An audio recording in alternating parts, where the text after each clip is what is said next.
자, 오늘은 정부의 부동산 분양가 상한제 풍선 효과가 기대되는 지역을 꼽아주신다고 하는데요. 이슈 진단 주목해 주시죠.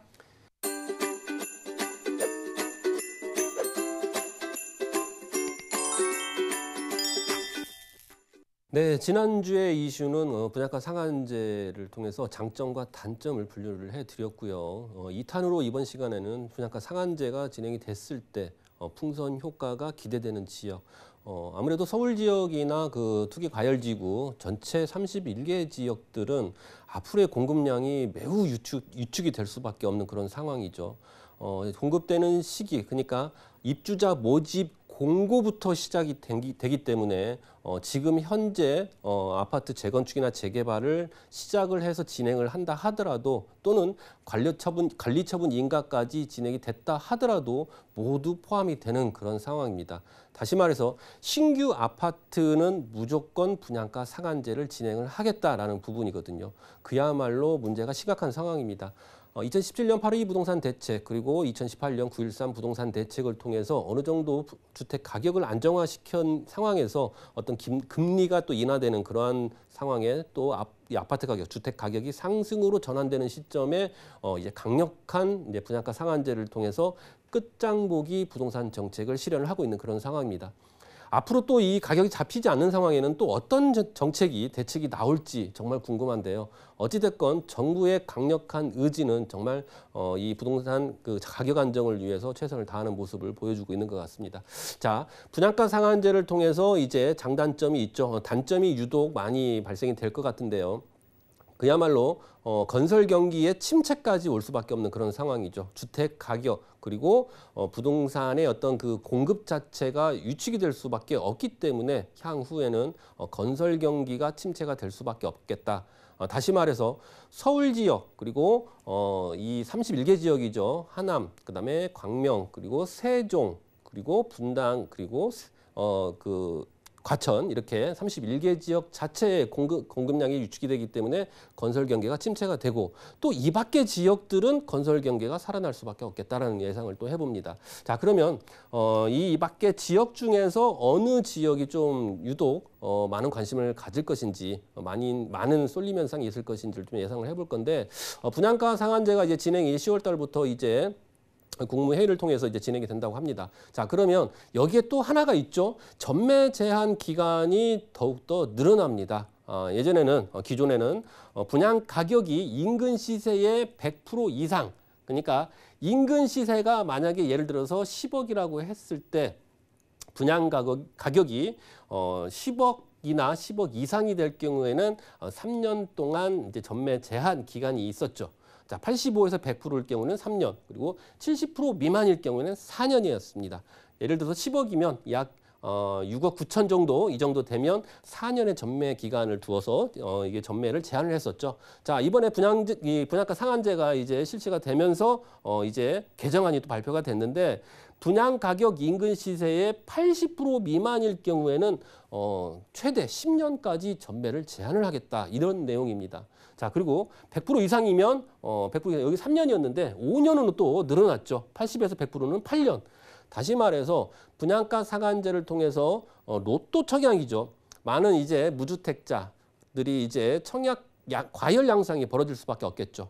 청약만 돼서 당첨만 되면 엄청난 이익이 발생이 될 수 있는 그런 상황이기 때문에 많은 분들이 청약을 할 건데 이 청약을 해서 전매가 이제 기간이 짧다라고 하면 투자 쪽으로 진행하시는 분들이 많겠죠. 주택을 거주가 아닌 투자의 목적으로 투자를 하시는 분들이 그만큼 늘어나기 때문에 이런 부분을 미연에 차단을 하기 위해서 최대 10년까지 전매를 할 수 없다라고 못을 박아뒀습니다. 자, 그렇다라고 하면 이제 아파트를 통해서 투자 목적으로 진행을 하는 그러한 세력들이 그만큼 적어질 수밖에 없겠죠. 자, 이런 식으로 이러한 전매 제한이 있기 때문에 전매 제한이 있지 않은 곳, 그러니까 다시 말해서 투기 과열지구에서 벗어난 비규제 지역을 말을 하는 겁니다. 비규제 지역 중에서도 유독 강세를 보이는 지역들이 있죠. 전년 대비 분양가 상승률이 뭐 30% 이상, 또 어떤 곳은 또 70% 이상인 곳도 있습니다. 자, 그런 지역들은 이제 광주나 이런 좀 대대광이라고 말씀을 많이 하지 않습니까? 광주 지역 같은 경우는 이 아파트 가격이 전년 대비 많이 상승을 했습니다. 그리고 예전에 투기 과열지구에 또 묶였던 상황이었던 시기도 있었고요. 자, 어찌됐건 다시 그 아파트 투기 과열지구로 또 이렇게 재지정되는 그런 지역이 아닌 인기가 높은 지역들을 한번 살펴봐야 된다, 이런 부분을 말씀을 드리고요. 자, 분양가 상한제가 자율화가 있었던 시기, 그리고 분양가 상한제를 진행을 했던 시기를 봤을 때 자율화가 됐던 시기는 분양가나 아파트 가격이 매우 높게 상승이 됐다가 분양가 상한제가 이제 실시가 되면 아파트 가격, 전체 주택 가격이 하락이 됐다가 또 자율화가 되면 또 상승이 되고, 자, 이러한 상황이 계속적으로 연출이 되고 있는 그런 상황에서, 자, 분양가 상한제가 되지 않고 이제 피해갈 수 있는 그런 지역들은 그만큼 인기가 좋겠죠. 그리고 인기 선호도가 높은 지역들을 한번 살펴봐야 되는데 이런 지역들입니다.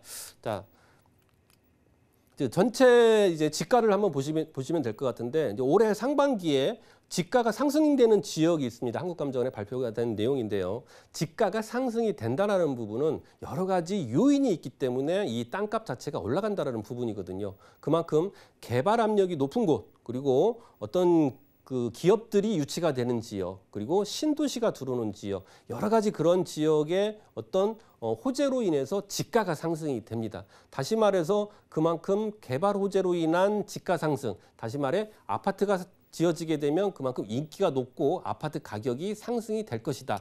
단 분양가 상한제를 피해갈 수 있는 비규제 지역이기 때문에 어떤 투자 목적으로도 진행할 수 있겠다라는 부분입니다. 자, 그럼 그런 지역이 어딜까요? 자, 서울은 일단 분양가 상한제 지역이기 때문에 피하시고요. 그리고 광주는 현재 투기 과열 지구에서 벗어난 지역이기 때문에 한번 살펴보는데, 다시 재지정됐을 때는 소급으로 되기 때문에 문제가 될 수 있기 때문에 그 부분도 면밀히 검토를 해 보셔야 된다는 부분이고요.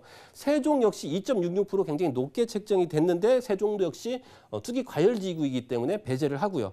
자, 경기 지역에서도 유독 강세를 보이는 지역이 있죠. 용인, 처인구 이런 지역들은 지금 아파트 지가 상승률이 매우 높게 되고 있기 때문에 하남 지역, 투기 과열 지구로 묶여 있는 하남 지역, 광명 지역 이런 지역들은 배제를 하시고 나머지 지역들을 한번 살펴보시고요. 그리고 전남 지역 중에서도 나주, 장성, 그리고 여수, 순천, 광양 이런 쪽으로 아파트의 어떤 청약이 굉장히 높게 나왔던 그런 지역들을 한번 보시면 될 것 같습니다. 자, 그러면 이 광주 같은 경우에 물론 투기 과열 지구에서 배제가 됐지만 그만큼 인기가 높은 지역인데, 동구 용산지구 개발 사업이 있죠. 그리고 남구 봉선동, 광주 하면 봉선동이 거의 뭐 아파트 가격 자체가 만만치 않습니다. 뭐 평당 2,500 뭐 이렇게 형성이 되는데, 남구 봉성동과 그리고 그 도로가 개설이 되기 때문에 인구 유입이 또 늘어나는 그런 상황이기 때문에 지가가 올라갔죠.